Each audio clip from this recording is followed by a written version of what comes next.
Now, Washington mornings on the Mall. 105.9 FM. At AM 630. WMAL. Happy Monday morning to you, 7:07 on WMAL. Brian Neiman, Brian Wilson, Trevor Maddich coming up about a half hour from now. We'll talk to him about the Redskins' shocking victory, I would say. Not just because they won, but just because of how it was going to happen. It was always going to happen. You have no faith, Mr. Neiman. Well, I say shocking just how well Robert Griffin III played. The greatest debut, I think, in the history of the NFL. It was really impressive. For a quarterback, so we'll talk to Trevor about that at 7:36. Steve Moore from the Wall Street Journal coming up in the 8 o'clock hour. Tom Brokaw as well. We are pleased to be joined by Joe diGenova. We haven't got a chance to talk to him the last couple of weeks because we've been down at the convention. We're on the conventions. Our legal analyst, and it turns out that Joe is in France right now. Wow. But France, really? He's so dedicated to the show that he's going to come on from Europe. Yeah. Good morning, Joe. How is it over there? Lounging by the Mediterranean as we speak. It's gorgeous. We are at a little village called San Cyprian on the Mediterranean. It is a magnificent sunny day with temperatures in the 70s and cool breezes coming in off the Mediterranean as we celebrate the Redskins' victory. I have to ask you, what people over there, do they pay at all attention to the election that is taking place here in the United States? And have you got a general feel of what they feel about our politics right now? Well, yes, they do. They pay a great deal of attention to what's going on in America because of what's going on in Europe, which is the degradation of the euro, the incredible economic disaster that is facing them, the fate of Spain, Italy, and Greece, the survival of the Eurozone. They're watching us because, believe it or not, we remain the stalwart country in the world, notwithstanding what people like to say about us, we're still number one. All right, but they don't understand Obama, I can tell you. For all the stuff about going to Berlin and thousands, they don't get him. In what way? They don't think he's strong, and they think he's rather naive, too youthful, not experienced enough to be president. But this is the same country that elected a socialist as the president not too long ago. Yes, Monsieur Hollande is having his own terrible troubles here with his former 3 exes and a fight between 2 of his exes in the press about their relationship with him. The French people are not happy with Monsieur Hollande. Wow. So, Joe, we got a lot of things we want to talk about. One of them is this SEAL book. We were just recounting for our audience what was with this SEAL book and what the guy who wrote it and what he says about all this. And the fact that the Pentagon is not very pleased. Do they actually have the ability to crack down on this guy? They do. He did sign a secrecy agreement, according to the stuff that I've read. We won't know until and if they actually sue. But there is a Supreme Court case called Sims, CIA versus Sims, which says that if you have signed one of these non-disclosure agreements and you publish a book without having it cleared first, they can seize all of the profits. That was a 9-0 decision by the Supreme Court back in the 70s. And if they decide to sue him, they will win if he signed that agreement. And and they don't even have to prove that he violated security. They just have to prove that he didn't clear it and published it without their authority. Wow. So, but the only ramification for him is that he doesn't get any money from the book. But can he actually go to jail, or is there any kind of way for them to shut down the production of this book? No, they can't stop publication. That they cannot do. That's decided by New York Times versus Sullivan. But they can, the New York Times case over the Pentagon Papers case.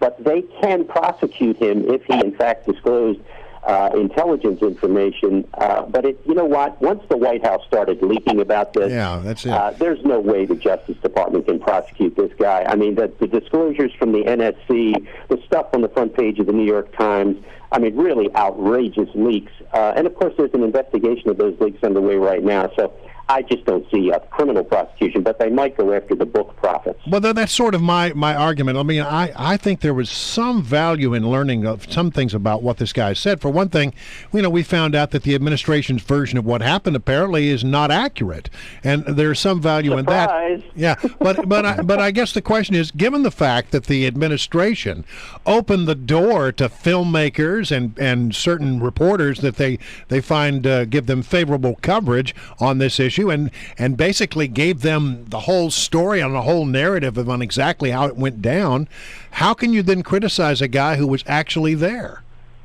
Well, it'll come as no surprise to you, Brian, that the government is frequently inconsistent on the way it enforces laws. I think they're going to have a tough time if they go after this guy in the book, because he'll be allowed to get what's called discovery in a civil case. Exactly. And he might be able to learn an awful lot about what kind of stuff was done to help the woman making the film about this, and he might be able to find out an awful lot about who was authorized, did the president authorize the leaks to the New York Times, et cetera, et cetera, et cetera. So this is a minefield for the government as well as for the gentleman who wrote the book. Which makes me wonder that they don't really want to open that can of worms, so they'll probably let this drop. They might very well just let it drop, especially if the administration ends up looking better as a result of the discussion from the book. Yeah, all right, but you can't be against the movie and be in favor of this book at the same time either. I mean, those who have been really against I think you have to be consistent with whatever your position is on one. It has to be on the other. All right, well, I have to ask you about this. You've worked with a lot of D.C. cops in the past. There's a startling report coming out of the Washington Examiner that more than 90 D.C. police officers, they're talking from detectives to captains, rank and file, have been arrested. More than 90 have been arrested in the last 4 years, and already 19 this year.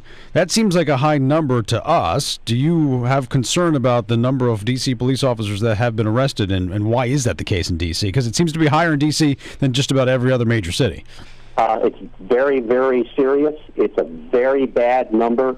The degradation of the Metropolitan Police Department started under Marion Barry after Jerry Wilson was relieved as chief of police. You remember Jerry Wilson.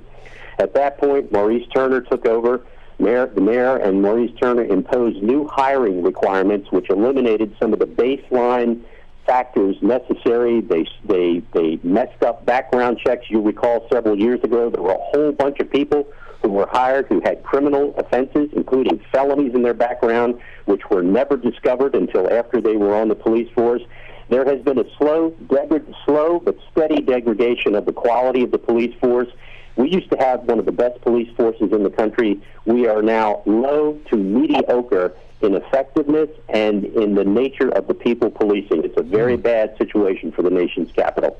Well, that's pretty harsh indictment there, Joe. What do you base that on? Very harsh. It's very harsh. It's based on coming here in 1967 and living here since then and being a prosecutor almost the entire time after that.